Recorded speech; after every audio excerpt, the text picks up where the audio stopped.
नमस्कार मित्रांनो, सारं काही तिच्यासाठी 14 ऑगस्ट भागामध्ये ओवी तयारी करत असते. उमा म्हणते, ओवी तयारी झाली? ती म्हणते, हो मावशी. आता उमाला खूप वाईट वाटतं. ती म्हणते, ओवी मला तुझं दुःख कळतंय गं. आपण ज्याच्यावर प्रेम करतो त्याच्याच बायकोची चोरोटी भरण्यासाठी तुला तयारी करावी लागते. ती म्हणते, मावशी त्यात काय एवढं? मला अजिबात वाईट वाटत नाही. तू काळजी नको करू. आता उमा पदराच्या गाठीकडे बघते आणि म्हणते, अगदी संध्यासारखीच बघ. माझी संध्या पण अशीच मोठ्या मनाची होती. पण काय गं ओवी, अजून कुणी आलं कसं नाही? तू सगळ्यांना सांगितलं ना? ती म्हणते, हो मावशी. तेवढ्यात चारू आणि मंजू येतात. उमा विचारते, लालीताई नाही आल्या? मंजू म्हणते, उमाताई जाऊ द्या ना. तुम्हाला माहिती आहे ना ते येणारच नाही. उलट आम्ही तुमच्याशी किती वाईट वागलो ते सगळं विसरून तुम्ही चारूची चोरोटी भरताय. तुम्ही हे कार्यक्रम ठेवला आणि माझ्यासमोरून सगळं सप्पन गेलं. तुम्ही दोघंजणं खूप मोठे मनाचे आहात. दोघं नाही, तिघं पण. उमा म्हणते, जाऊ दे ना मंजू. ओवी तो पाठ टाक. आता ओवी पाठ टाकते आणि त्याखालून झुरळ बाहेर येतं. चारू मोठ्याने किंचाळते आणि टुणकून उडी मारून बेडवर बसते. हे तिचं वागणं बघून सगळ्यांनाच आश्चर्य वाटतं. ओवी तर तिच्याकडं संशयाने बघत असते. मंजू म्हणते, चारू अगं काय करतेस? चारू म्हणते, मंजू आत्या झुरळ. तुला माहिती आहे ना मला लहानपणापासून झुरळाची किती भीती वाटते. मंजू म्हणते, अगं तू काय आता लहान आहेस का? उमा बोलते, चारू आता असा वेंदळेपणा नाही जमणार. मंजू म्हणते, काय गं चारू, तुला डॉक्टरांनी काळजी घ्यायला नाही सांगितली का? झुरळ बघता बघता चारू म्हणते, नाही. ती ओरडते, काय? आता चारू पटकन बदलते आणि म्हणते, नाही सांगितलं, पण ह्या झुरळाच्या नादात मी विसरूनच गेले. उमा म्हणते, चारू आता असं विसरून चालणार नाही. आम्ही किती काही केलं ना, तुझ्या बाळाची काळजी तुलाच घ्यावी लागेल. चारू म्हणते, हो मात्या, आणि माझ्यासमोर तुझं उदाहरण आहे ना. अगं तू निशीची आणि त्याबरोबर सगळ्यांची किती काळजी घेते. मी पण अगदी तुझ्यासारखंच करणार. माझ्या बाळाची खूप काळजी घेणार. उमा म्हणते, बरं बरं आता बस पाटावर. ती खाली उतरत असते. दोघी पकडतात आणि म्हणतात, हळूचा. हे सगळं होत असताना ओवी बारीक निरीक्षण करते. आता उमा आणि मंजू तिची ओटी भरतात. निशी नीरजची वाट बघत असते. तो येतो आणि मागून आवळतो. ती आता पटकन हात बाजूला करते. तो म्हणतो, काय झालं निशी? तूच बोलवते, तूच बाजूला करते. निशी म्हणते, सर आवरा पटकन, मला तुम्हाला गुड न्यूज द्यायची आहे. तो म्हणतो, ठीक आहे लगेच आलो हां. चारू बेडरूममध्ये येते आणि स्वतःची साडी खांद्यावर टाकून बघते आणि म्हणते, साडी तर मस्त पटकवली, पण आता हे सगळं वाढतच जाणार. आज चोर ओटी भरली, उद्या हे माझं डोळं जेवण पण करतील. पण जाऊ द्या, नंतरचं नंतर बघूया. पहिले लग्न करून घेते, नंतर काय करायचं ना ते बरोबर करते. तेवढ्या तिला फोन येतो आणि समोरून आवाज येतो, मी डॉक्टर बोलतोय. चारू म्हणते, मग मला का फोन केला? तुम्हाला पैसे मिळालेत ना? हे कांताच्या कानावर पडतं आणि तो खिडकीतून बघत पण असतो आणि ऐकत पण असतो. डॉक्टर म्हणतात, मला पैसे मिळाले, पण मला ना अजून पैशाची गरज आहे.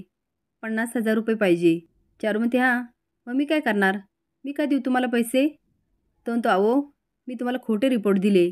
चारू म्हणते, रिपोर्ट दिले म्हणजे काय उपकार केले का? त्याचे पैसे घेतलेत ना? आणि मी कुठून आणणार पैसे? हे बघा, मी काय पैसे बिसे देणार नाही. ठेवा फोन आणि परत फोन करू नका. फोन बंद करत म्हणते, रिपोर्ट दिले म्हणजे काय फुकट दिले का? मी पैसे मोजलेत. कांता मनात म्हणतो, म्हणजे हिने पैसे देऊन खोटे रिपोर्ट आणले तर. पण तो डॉक्टर कोण आहे? नाही नाही, काही करून त्याला शोधावंच लागणार. निशीला ज्या डॉक्टरांनी तपासलेलं असतं, मेघना तिला फोन करते आणि म्हणते, डॉक्टर तुम्हाला काही सांगितलंच नाही. निशीची तब्येत बरी आहे ना? डॉक्टर म्हणतात, ते निशीच सांगेल. मेघना म्हणते, का काय मेजर आहे का? पण डॉक्टर काय सांगत नाही. आता मेघना म्हणते, डॉक्टर अहो ती लहान, त्यात गावाकडची, तिला कुठल्याही गोष्टीमधलं काहीही कळत नाही. डॉक्टर म्हणतात, ठीक आहे मी सांगते, पण तिला सांगू नका, कारण ही गुड न्यूज तिला तुम्हाला द्यायची आहे. अहो निशी प्रेग्नंट आहे. आता मात्र मेघनाचे होशच उडतात. ती डोक्याला हात लावत म्हणते, अरे देवा, ज्याची भीती होती ना तेच झालं. आता मी काय करू काय करू? हे नीरजला कळणार नाही ना, याची काळजी घ्यायला पाहिजे. ती फोन करून म्हणते, निकी.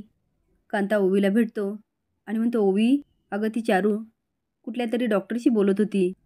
काय तर म्हणे पैसे दिले आणि रिपोर्ट आणले. मला असं वाटतं ती शिनूला फसवते.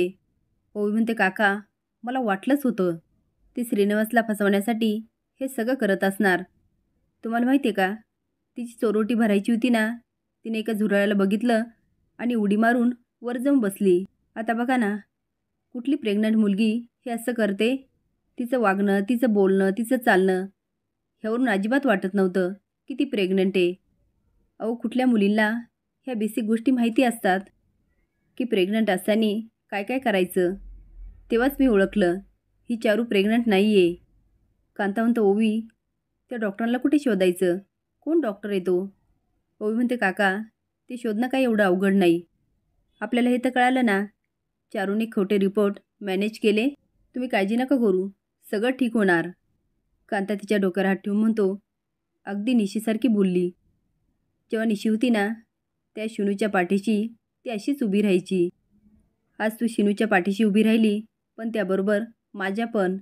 बाळा, मला खूप बरं वाटलं. ओवी म्हणते, काका चला आता डॉक्टर शोधूया.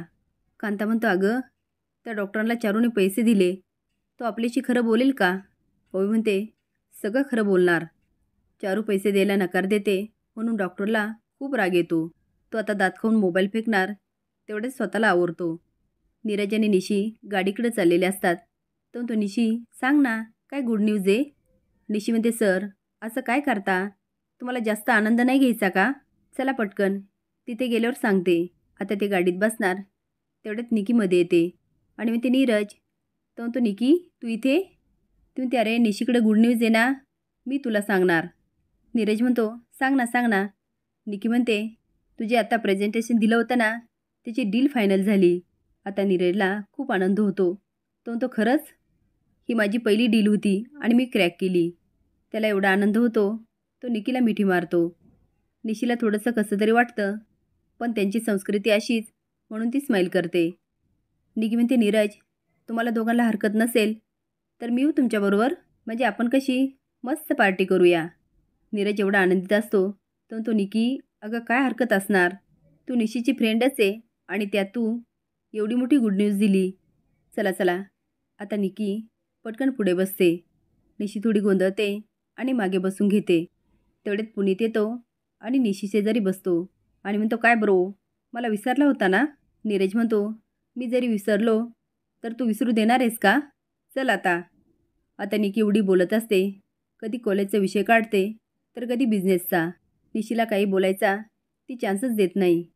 आता कॉलेजच्या जीवनामध्ये नीरज आणि निकी एवढे रमून जातात की पुनीत त्याचा फायदा घेतो.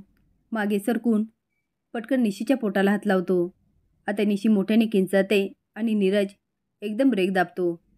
त्याने पुनीत असा काही धडकतो, त्याच्या डोक्याला लागतं आणि निशी पोटाला हात लावून असते. नीरज म्हणतो, निशी काय झालं, आणि तो पण पोटाकडे बघतो.